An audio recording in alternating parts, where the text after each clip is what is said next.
नमस्कार, मैं फरदीन खान और आप देख रहे हैं ऑनलाइन न्यूज़ मंच। ऑनलाइन न्यूज़ मंच की टीम आज मुंबई के बांद्रा स्थित रंग शारदा हॉल में पहुंची है। आपको बता दें, आज यहां पर महाराष्ट्र नवनिर्माण सेना के पदाधिकारी का मेड़ावा रखा गया है।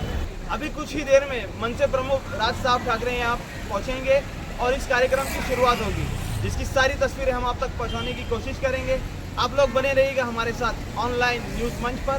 मुंबई से मेरे सहयोगी सैयद मसूद और कैमरा पर्सन राज ठक्कर के साथ मैं फरदीन खान, ऑनलाइन न्यूज़ मंच।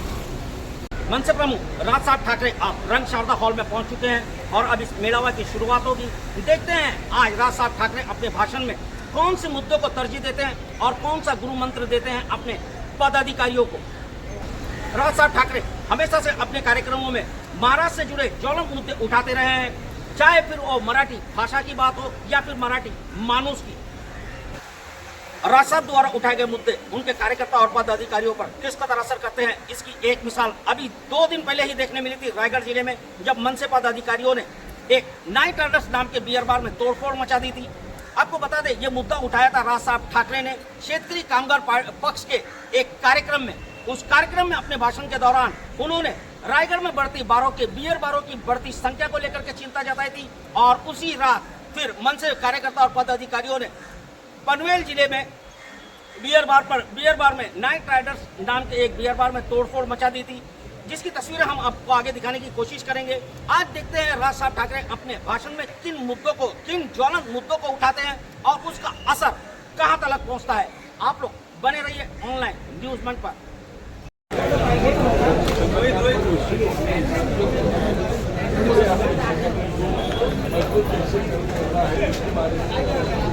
और मुझे लगता है सभी हमारे पदाधिकारियों ने कुशल समर्थ हाथ ऊपर लेके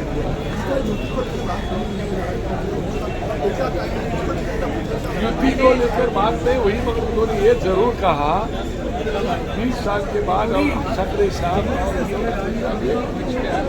आ सकते तो आपको भी सबको साथ लेके आगे बढ़ना है, सबको साथ लेके काम करना है, चाहे वो अपना चुनाव कार्य करना हो या अपने साथ आने वाला कार्य।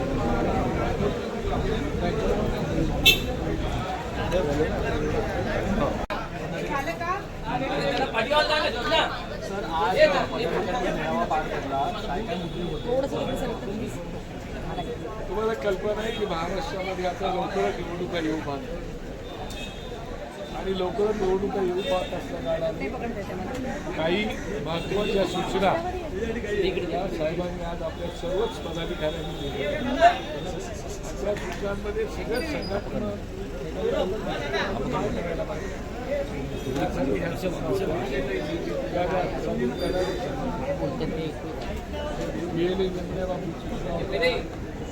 सोबतच विभागाध्यक्ष, शाखाध्यक्ष, महिला पोलीस त्यांना काहीतरी सूचना केलेल्या आहे, जेणेकरून येणारी निवडणूक तयारी सामोरी जाऊन अशा प्रकारच्या सगळ्या सूचना होत्या। अशा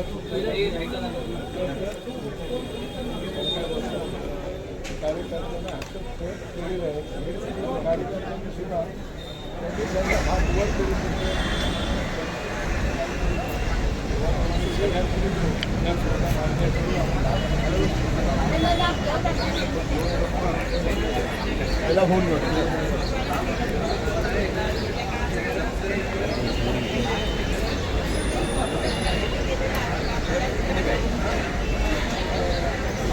त्यांची मदत जाणून घेतली।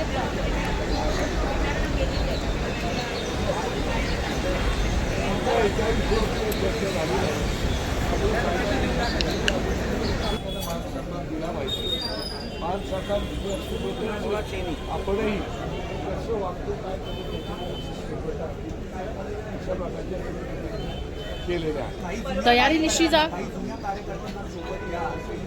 बिलकुल आपले जे माजी पदाधिकारी आहेत, काही उमेदवार होते, काही घरी बसलेले आहेत, तुमच्या आपसामध्ये पटत नाही, तुम्हाला आवडत नाही, असं करून चालणार नाही। कार्यकर्ता आपला आहे, तो कार्यकर्ता जर सोबत येत असेल तर त्या कार्यकर्त्याला आपण विश्वासाने घेतलं पाहिजे आणि त्यालाही विश्वास दिला पाहिजे। मला तुमची वाटचाल घेऊन करायची आहे। शिवाय जी रिझर्वेशन्स येणारे आहेत आरक्षण त्या बाबतीत किंवा महिला आरक्षण त्या बाबतीत त्यांनी सूचना केली. सर निवडणुकांसाठीची तयारी करा असं म्हटलेले आहे, तर मतदार याद्यांच्या संदर्भातली तयारी करण्यासाठीच्या सूचना दिल्या आहेत का? मला असं वाटतं की तुमचा आग्रह असतो तिथे काय गोष्टी पण तुम्ही जर आरेला कार्य केलेलं आहे त्याच्यामुळे तशा प्रकारच्या त्याच्याही काही सूचना मतदार याद्यांच्या संदर्भात काही सूचना केल्या आहेत का? मला असं वाटतं की राज ठाकरे साहेबांनी आपल्या भावना त्या ठिकाणी बोलून दाखवलेल्या आहे आणि त्या भावना तुमच्यापर्यंत आमच्या अगोदरच पोचल्या असत्या तुम्ही त्या विषयावर काय बोलले त्या बाबतीमध्ये सर मतदार याद्यांच्या संदर्भात काही सूचना दिल्या आहेत का? मतदार याद्यांच्या संदर्भात काही सूचना दिल्या आहेत? मतदार याद्यांच्या संबंधी त्यांनी सूचना केलेल्या आहे. जे दुबार मतदार होतात तेही महत्त्वाचं आहे. काही मतदार असतात नसतात, काही लोक इथं मतदान करतात, काही लोक इतर राज्यामध्ये जाऊन मतदान करतात. त्याच्यावरती लक्ष ठेवून आपल्याला जातीय करायला पाहिजे आणि म्हणूनच आपल्याला BLA ते तेवढे सक्षम केले पाहिजे आणि जे काय गटाध्यक्ष त्या गटाध्यक्ष आपल्याला मतदार याद्यांवर कोणाचं नाव? एबीसी कोण? सुरेश